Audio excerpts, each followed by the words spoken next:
Looking for a flower that's as fragrant as it is dramatic? Meet the rose lily. Double the petals, zero the pollen, and total garden elegance. In this video, I'll show you how to grow, care for, and enjoy these beauties in your garden and your home. If you're new here, my name is Ellie. I am so happy to have you, and I hope you enjoy this video. I had actually never heard of the rose lily before. I have heard of lilies, and it's actually one of my favorite flowers is the oriental lily, the Casablanca, which I do have it in my garden, and hopefully it get blooms this year.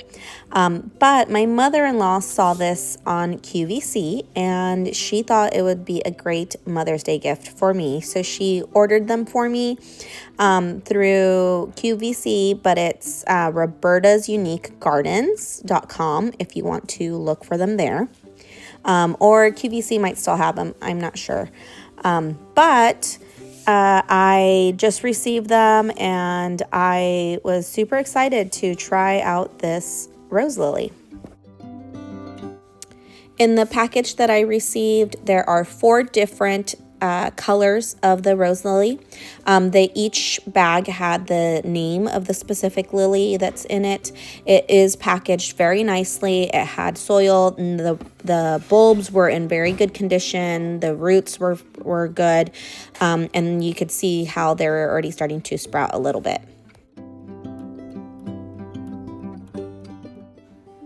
The rose lily was first developed in the Netherlands in the early 2000s. It is a hybrid variety of the oriental lily.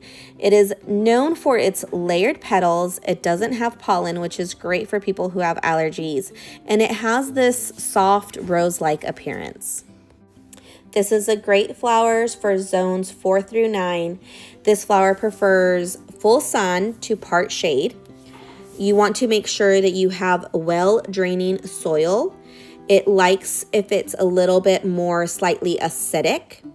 And don't forget, you want to mulch at the end to make sure that you keep those roots cool and moist. You can plant this in a pot, as I have, and I like to use the terracotta pots. You can also plant it in the ground. You want to make sure that you plant it in early spring after the frost danger has ended, or you can also plant it in the fall if you live in a warmer zone.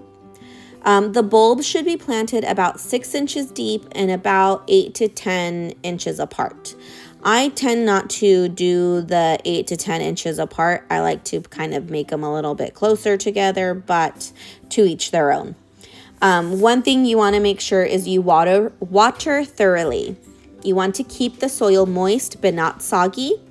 I recommend the finger test, where you put your finger about 2 inches deep and feel to see if it's moist or if it's dry. And if it's dry, you know it's time to water. If it's still moist, you might be good for a little bit longer.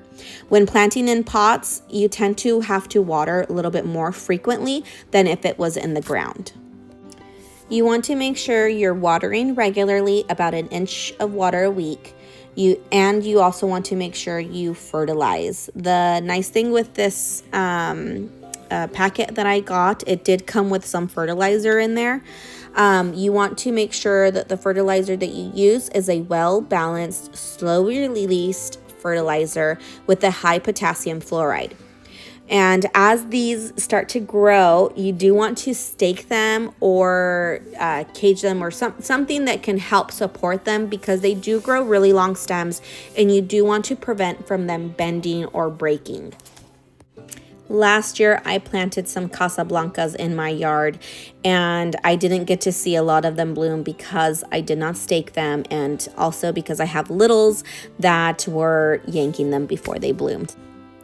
So this past weekend, my mom was making a floral arrangement for someone, and she had some extra lilies, and she knows how much I love them. So she came over and brought me some flowers. So I kind of wanted to take this opportunity to kind of show what the regular traditional lily looks like. They have these little pollen stamens. The stamen is full of pollen. They get on your fingers, they get on the flowers, and a lot of the times, especially if you have like the white Casablancas, it will stain the flower and your fingers. So that is one of the downsides of the lily, but it has a beautiful fragrance, and it's just, I think, just a gorgeous flower. If you want to use the rose lily as a cut flower, it is recommended to wait until you see 1 or 2 buds that are just about to open. Then that's when you want to cut them. Materials that you would use to cut them would be scissors or pruners. I would recommend using pruners, and you want to make sure you clean your pruners before you start cutting your flowers. So you can always get like a spray bottle, put some alcohol in it, like rubbing alcohol, and you can spray your pruners and clean them that way. And they're good to go. Very easy and quick. And then you could want to cut them kind of like in a diagonal cut. And you want to remove any leaves that would fall below the water line of your vase.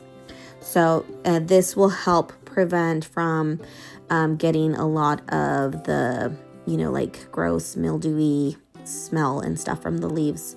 You also want to make sure that you are changing your water in your vase about every 2 to 3 days.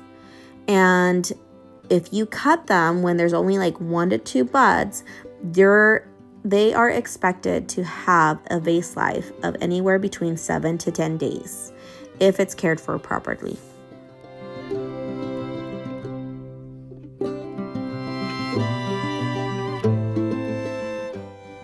So let's talk about companion planting and design ideas.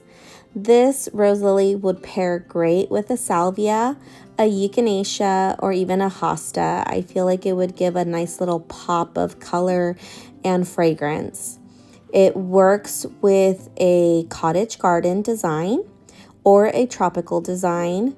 I think it would work great for borders or containers, as I have here. I decided to plant mine next to my Bells of Ireland to complement the length of the rose lily.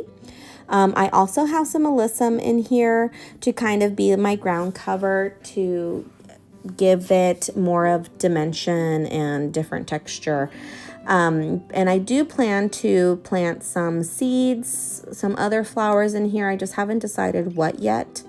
But this rose lily is going to bring you a lot of height to your garden. It's going to have a great fragrance for any garden bed. So what are some common issues and tips? One thing to watch out for would be the lily beetle or aphids. These are not your friends. They are your foes. So you want to use some type of neem oil, or you can use soapy spray, which would be like your dish soap, like Dawn, and put it in the water, and you can spray your flowers with this. And that way it's not ruining your flowers, and we're getting rid of some of these aphids and bugs. You want to make sure that you are also deadheading your blooms. So this means that if you're not cutting them to bring them inside to put them in a vase, you want to make sure that you are deadheading, which means that after the flower is starting to wilt away, you want to make sure that you do a cut. You want to get rid of that dead flower. This is going to allow for your bulb to kind of do new shoots and put out more flowers.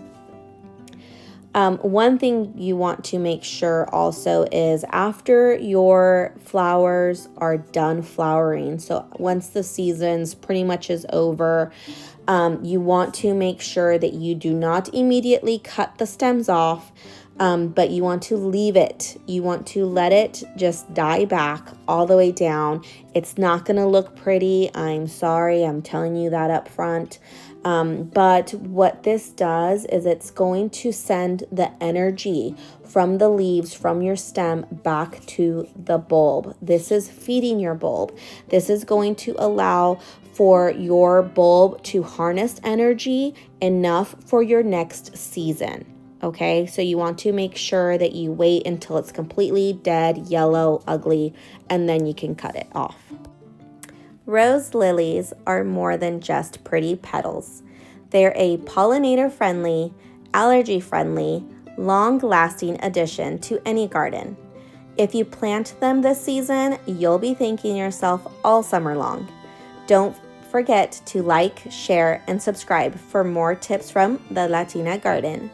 Sow love, grow joy, and stay rooted. Until next time, thanks for watching. Bye.